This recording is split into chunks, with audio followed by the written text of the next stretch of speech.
trade that the Cleveland Browns have reportedly offered the New York Giants in exchange for defensive tackle Dexter Lawrence, who has requested a trade to get out of New York. That sexy Dexy, Dexter Lawrence's nickname, if you didn't know, is headed to the AFC North.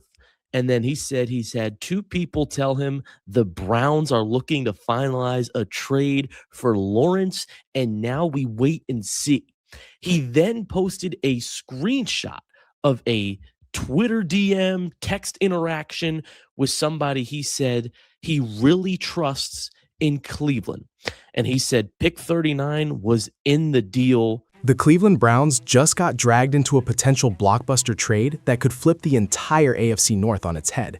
And the wild part is, it might already be closer than people think. This isn't just another rumor floating around draft week. This is one of those situations where if one piece moves, everything changes overnight. And when you hear the name involved, you'll understand why this has front offices quietly watching from a distance. Because if Cleveland pulls this off, we're not just talking about a good defense anymore. We're talking about something that could borderline break the league. So here's what's being reported. And yeah, you need to pay attention to how this started. A report comes out suggesting that the Browns have put together a serious offer for Dexter Lawrence, the New York Giants' star defensive tackle who, according to multiple whispers, is looking for a way out. Now right away, that alone should raise eyebrows. This isn't a role player. This isn't a depth piece. This is a 3-time Pro Bowler, a 2-time All-Pro level talent. A guy who literally changes how offenses call plays the second he steps on the field. There's been talk that Cleveland's offer of a second-round pick has been the best offer the Giants have received, but they are holding out for a first-round pick and would prefer to hold on to Lawrence. On the Browns side, there are a number of other trades, including the much-rumored trade back with the Cowboys. We've talked about that a lot on the show here. That could impact which picks they're willing to deal for the veteran defender. And then you hear the actual trade framework being floated.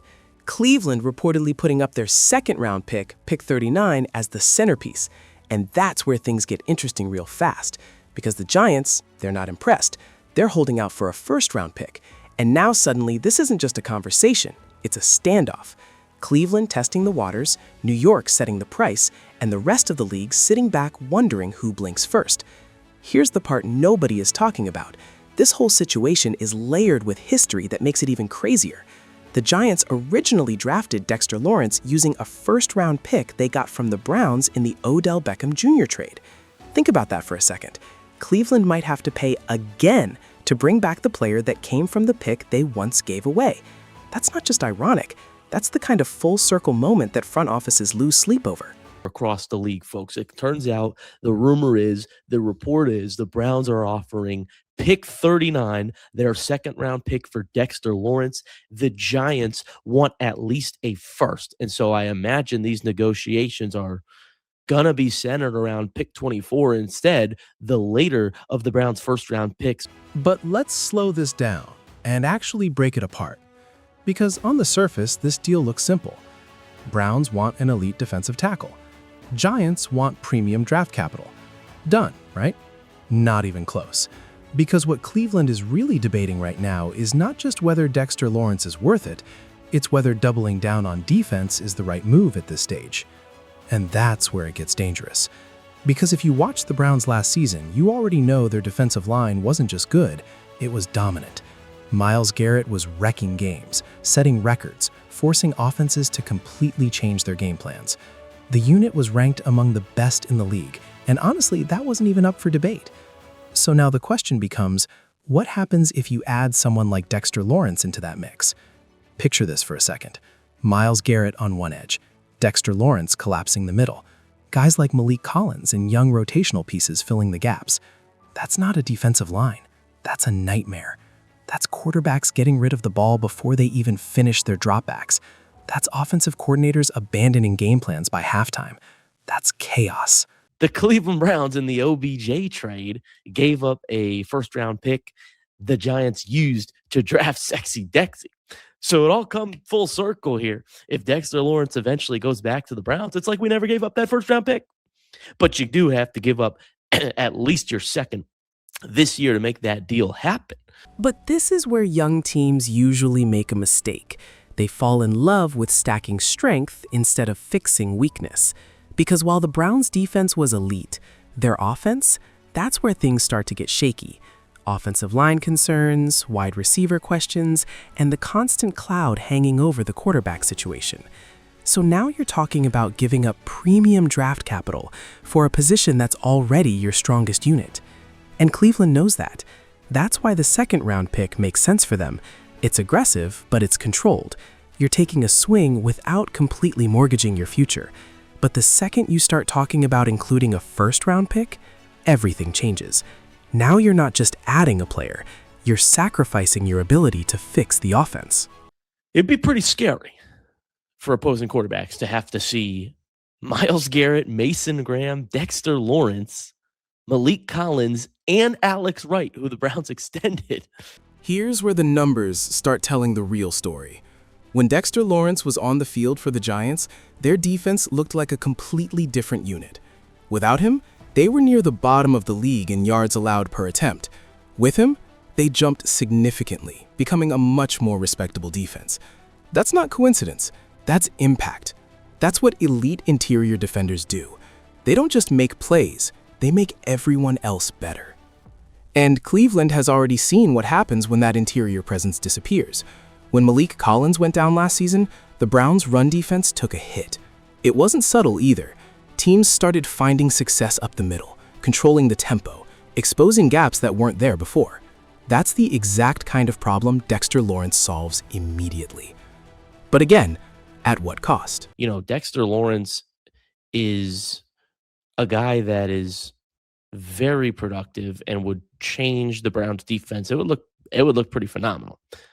The flip side of it is, one, the Browns already went out and got a bunch of defensive tackles. Because this isn't just about the trade package. This is where it gets even more complicated. Dexter Lawrence isn't just looking for a new team, he's looking for a new contract. And that means Cleveland wouldn't just be trading for him, they'd be committing serious money long term. Now you're talking about tying up cap space in a position you're already investing heavily in. And this is where things start escalating.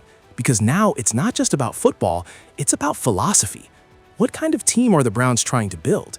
Are they going all in on defense, trying to create the most dominant unit in the league and win that way? Or are they finally going to address the offensive side and build something balanced? Here's the part nobody is talking about. Draft week timing matters here.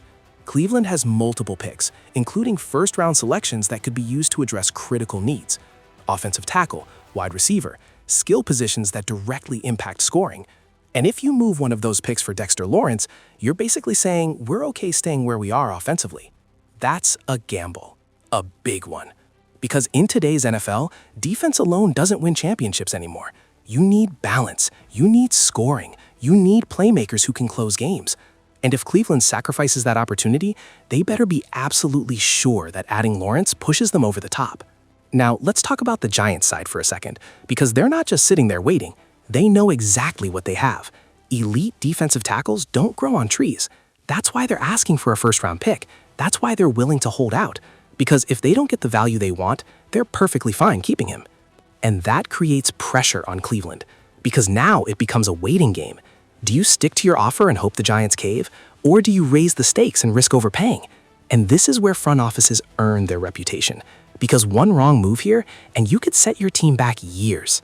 This is where young players usually make a mistake, but front offices can fall into the same trap, getting caught up in the moment, falling in love with the idea instead of the reality.